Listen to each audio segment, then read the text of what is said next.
Hello, wardrobe!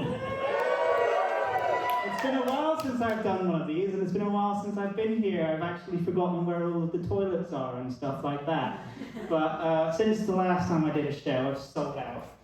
Because I'm actually just using my set today for advertising, and somehow somebody's medication has come tangled up in these flyers. Handing those out, get you all seeing spots or something. And apparently this was a waste of money anyway. Thanks for letting me know, Tom. But yeah, pass these around, because I did this comic. I wrote it. I don't just do stand-up comedy, but as Tom alluded to, I also work in film. I've done a bunch of comedy sketches. I've appeared in those, kind of, lateral move from stand-up comedy to appear in a comedy sketch. I've also worked on in TV, beatboxing. I've worked on feature films. I've worked on music videos, all kinds of things. The most recent thing I worked on was this short called. Yeah, it was a biopic.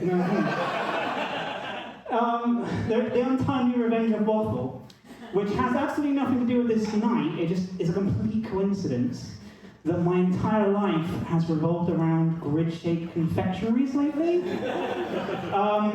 So I was the camera assistant on this.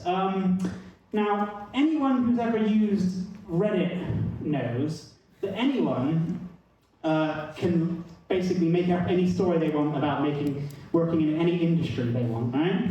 So I've got some tips for you today about working in the film industry, and I want you guys to know that I do have these credentials, so I've got some evidence that I actually do work in movies. We actually recently, the cast and crew, got behind-the-scenes photos back from the production. So here it is, definitive proof that I work in film.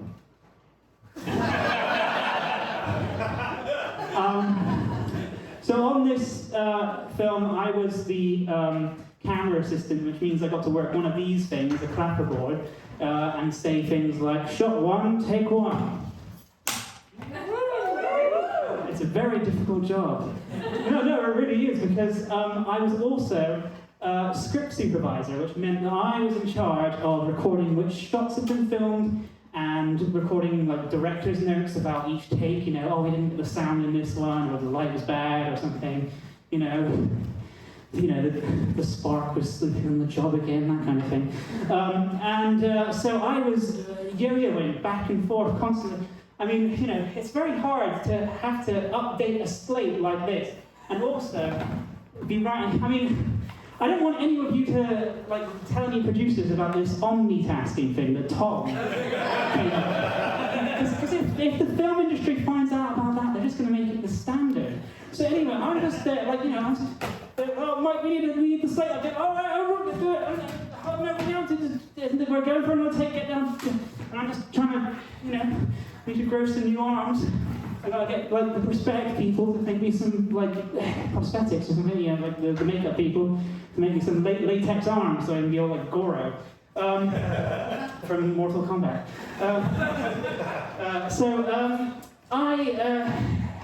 I was constantly yo-yoing between the demands of the director and the DP. And if you don't know what a DP is, it stands for Director of Photography. So you might be wondering, how do I spot a DP on a film set? Basically just look for the grumpiest motherfucker in the room. I don't blame, to be fair, I don't blame DPs for being grumpy, because they do have a very hard job. And most of the credit, the directors basically get all the credit for the job that they actually do. Now, that brings me swiftly to directors. How do you spot a director on a film set? Well, look for the person in the room who has absolutely no fucking idea what is going on at any given moment. You will quickly realise that this is everyone in the cast and crew besides the DP. So, then look for the person who has absolutely no fucking idea what is going on at any given moment.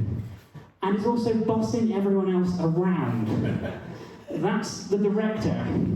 You might think of a director as being somebody who's very competent because, you've got all these high-profile celebrity directors who have this illustrious career and they're all seen as these big stars. But for the most part, that's not true.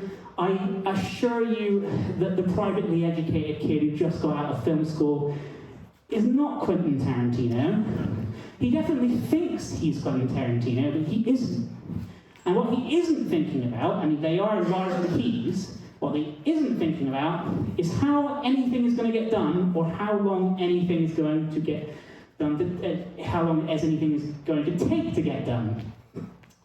Which is how I ended up in the middle of a field in the countryside at 2 a.m., trying desperately to shield the shotgun mic I was holding and pointing up against our actors. I was lying down like this, pointing it up against the actors, and trying to use a very gradual slope of the hill we were filming on, because it's the only thing I had around to shield the mic from the typhoon that was blowing in this nearly flat field.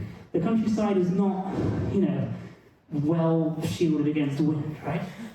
Now, a lot of young, naive directors reckon that a bit of wind is nice. It gives you a bit of atmosphere. A little bit of wind in the background. The thing about that is, wind blown into a microphone does not sound like wind. It sounds like... And if you think that's going to provide nice background for your film, just try and imagine some classic scenes in cinema with going on in the background. Here's looking at you. It's not really what you need. So, there I am, top caked in mud, losing the feeling in my fingers. And our director, we're just closing up on the 17th hour of shooting for that film. We do work very long hours in film. And our director is asking our DP, can we get another shot from over here? Can we get another shot from over here? How about one from over there? And when your director says something like that, you kind of think about all of the shots you want to give him. Because, a lot of the look of a film, actually, the DP has a lot more to do with that than the director does. But the director just wants his vision. And so a situation like this will teach you a lot of things about working in film. It'll teach you that you need a lot of patience, a lot of resourcefulness, that you need to be prepared to not know what the fuck's going on, and that you need to wrap up warm lest your director get creative. Wait, that's the wrong one. What did I was just going to cap off this. Well, it's just not working. I was just going to finish with this picture of me on a bike by a green screen, because it's a weird thing that I did once on a film, but I didn't really have anything to say about it. I just wanted to let it speak for itself, because what can you really say?